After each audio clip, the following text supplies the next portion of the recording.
The Qatar Masters 2023, we have Karthikeyan Murali from India taking on Magnus Carlsen. Karthikeyan is born in 1999 and he is currently rated 2611. His highest elo was 2637. We have the dignitaries who go to play the first move. 1 e4 says Magnus, and Magnus actually these days is telling the guests the move that he's going to play. That's very interesting because some players tell the guests to make a move, then take it back and then start. So here you can see Magnus has played e4 and now gets all his pieces in order before pressing the clock. Very interesting. Karthikeyan, by the way, is very well known for his ability to solve problems, compositions. He's very good, which just goes to show that his imagination and speed of calculation is amazing. For now, we have e4, e5, knight f3 on the board, and Karthikeyan goes for knight to c6. We'll see what Magnus does here. Will he go for the Italian or the Ruy Lopez? He goes for the Ruy Lopez here with bishop to b5. And now Karthikeyan has to decide which line does he want to go to. Berlin? No, he goes for a6, asking the question to the bishop. Well, the bishop has to move, bishop a4. And we will see what is the line that is played. Knight comes out to f6. Both the players currently are on 4.5 points out of 6. So this is a very crucial game with 3 rounds to go. The one who wins here would have an excellent chance of finishing on top of the table. Knight to c3. Now this is not a very common move, and you can see that Karthikeyan actually takes a bit of time before playing b5 because the main line of course here is castles, and you play your pawn to c3 later and play d4. With knight coming to c3, this plan is no longer possible, but Magnus wants to play something which is slightly offbeat and could throw his opponent off his preparation. But Karthikeyan is making his moves pretty quickly. Bishop c5, and maybe we can have a transposition to the Archangel's variation, but not really. Magnus wants to go in fresh territory. He goes knight d5. Now if you take the pawn here, I have a very strong move d4, and that's the reason why taking this pawn is not a good idea. Karthikeyan plays the move d6.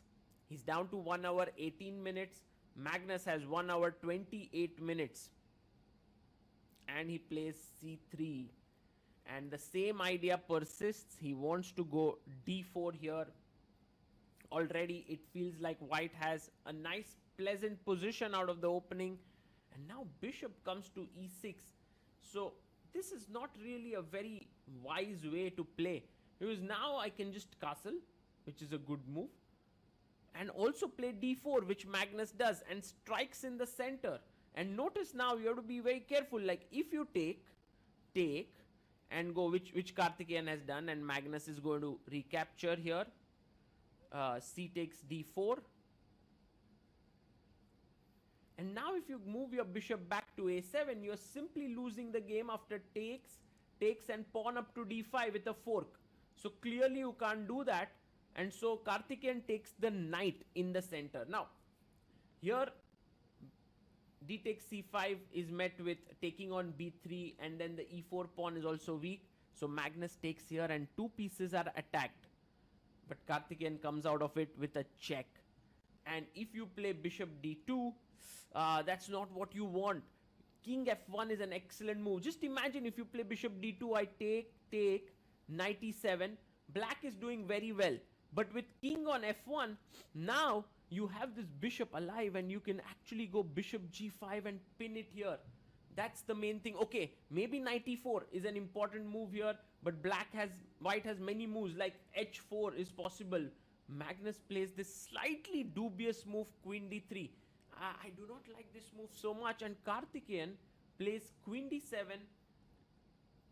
The main point is that the d5 pawn is weak, but if you take it, it's going to open up the position for the white bishop. So Magnus actually does not even invest any time or effort in defending it. He tells Karthikeyan, Be my guest, take the pawn. And Karthikeyan is saying that that pawn is mine to be taken at some point, at the right point. For now, I'm just going to play my pawn up to h6. h5 played by Magnus, and he's actually daring Karthikeyan to go short castles, because then later on g4, g5 can be very strong. So Magnus objectively is not making the best moves, but psychologically is putting a lot of pressure. Now Karthikeyan takes the pawn on d5. This kind of opens up the bishop's diagonal, but for the time being these two knights are very solid and supporting each other. They can't be moved, and it's a nice formation. Whoa, rook h4 by Magnus, and I think he's preparing for the fact that if black short castles, he wants to go g4, g5, and that's the reason why he's brought his rook here. Very interesting chess. And Karthikeyan long castles. Whoa, did that come as a surprise to Magnus? And Karthikeyan is down to 17 minutes on the clock. So now the position is very dangerous, because white can actually break on the queen side with a4. But first Magnus plays a3, asks the question to the bishop that you need to move. The bishop moves back, and now you can strike in the queen side with a4.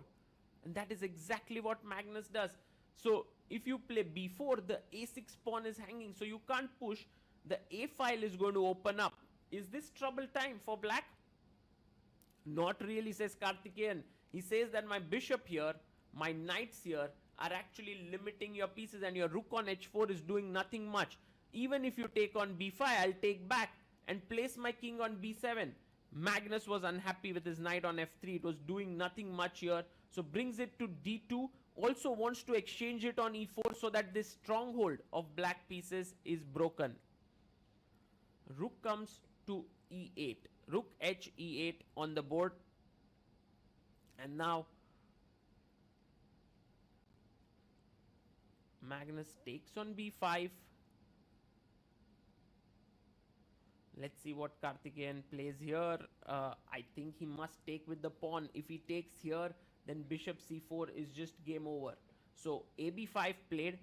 If you give a check here, then king b7 is a very good square for the king, so no problems there. Black's king's weakness is kind of offset by his centrally positioned pieces. They are so beautifully coordinating. Now knight e4 is a good move, because in a way what Magnus is saying is that your pieces are a bit weak. So I'm trying to exchange it. King b7 played. Perhaps not the best move, but humanly very logical. And Magnus now finds a very interesting move. Queen f3. The threat is knight takes knight, and then attacking this, pinning it to the king. So Karthikeyan plays his queen to c6. Very cool. And now a good way to continue is to take, and take the pawn. No, but Magnus goes bishop h6, and this is a blunder. What he's hoping for is that after take, he would be better. But what he has missed completely is that rook takes e4 is possible, and Karthikeyan finds it. Brilliant move. Rook takes e4, and you can see Hikaru there in the background looking at the board. Rook takes e4 is just a massive blunder, because after rook takes e4, which is forced, now you can take the bishop on h6, which is exactly what Karthikeyan has done, and his position is winning, because now he has two pieces for the rook, and these two knights are very solidly placed. A massive error by Magnus. Rook e1, he just simply missed that black could make that intermediate rook takes e4 happen. He goes rook e1, and now Karthikeyan, what is his move? Here he goes king b8. Fantastic move, because the threat was rook c1 and then picking up this knight. So king b8 is such a cool move, because now the queen can settle down on b7 when it's attacked. Rook e2 played by Magnus. When you make moves like rook e1 and rook e2, you know that it's no longer that great a position. Magnus is hoping that bishop takes pawn happens when he can get his rook to the center, but Karthikeyan is doing none of that. He goes queen to b7. It's a choice between now. Yeah, he takes on d5. Knight takes d5. Karthikeyan, down to a minute on the clock, has been making so many good moves. Queen takes f7 has been played. And now this could become a weakness on h6, and these pawns could become very strong. But the move here that black should play c6 and Karthikeyan plays it. Because if queen g6, there's knight f4, and that is a big problem.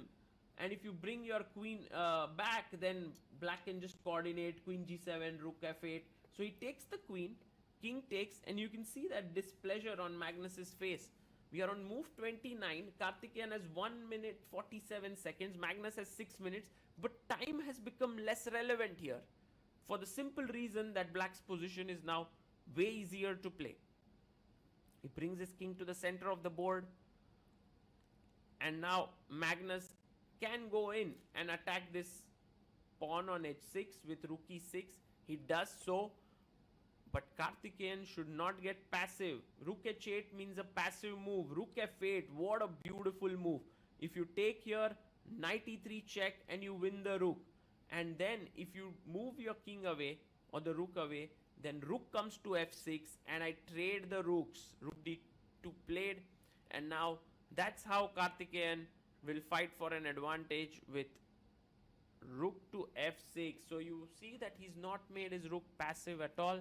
If you trade the rooks, then with minor pieces, black king comes in, the pawn is weak, and so Magnus keeps the rook. He plays his rook to e4. How should black make progress is the question here. Yes, he's better, but still beating Magnus from a better position is never easy. King d7 played. One idea could be rook e2, trying to then enter the position. He goes g3, and this is not at all a good move, because now Karthikeyan can actually go rook to f5 and attack this pawn on h5. He plays it, and you can see Magnus shaking his head. He has to go g4, but with this move he weakens the f4 square where the knight can jump in. So now the rook can move back. Exactly, rook goes back. He saved everything. Magnus Carlsen is in big trouble here, and even the time pressure that Karthikeyan has is not really helping him at all. Rook comes here, and again setting up a small trap. If you go here, rook f3 and white wins. So clearly you don't move your knight to that square, you move your knight behind. Fantastic. You are now going knight e6, attacking here, putting your knight on this amazing squares. So rook e3 played by Magnus. Maybe he wants to trade here, get into this and try to attack. And Karthikeyan goes knight e6.